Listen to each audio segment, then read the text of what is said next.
বাংলাদেশের ছাত্র ভাইয়েরা যখন তাদের কোটা আন্দোলন নিয়ে রাজপথে নামলো, আন্দোলন যখন ব্যাপকভাবে সারা দেশে ছড়িয়ে পড়ল, ছাত্র সমন্বয়কটা যখন গ্রেফতার হলো, তখন আমাদের দেশের একজন নেতা বলেছিল যে এটা ছাত্রদের আন্দোলন, এর সাথে আমাদের কোনো সম্পৃক্ততা নেই। কিন্তু আজকে তারাই বলছে সংস্কার নয় নির্বাচন। লজ্জা থাকা উচিত, আপনাদের লজ্জা হওয়া উচিত। যে আন্দোলনে আপনাদের কোনো ভূমিকাই নেই, সেখানে আপনারা আবার দেশপ্রেম দেখাচ্ছেন। আপনাদের কথায় তো প্রমাণ করেছে যে আপনারা এই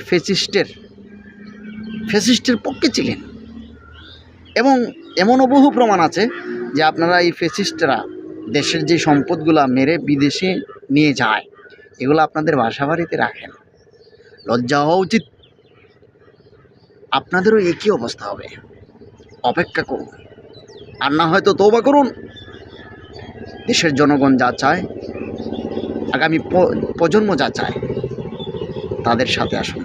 আর আমাদেরকে বলুন মৌলবাদী না। আরে আমরা তো দলীয় ব্যানারে এই ফ্যাসিস্ট খেদাও আন্দোলনের সাথে একমত ছিলাম।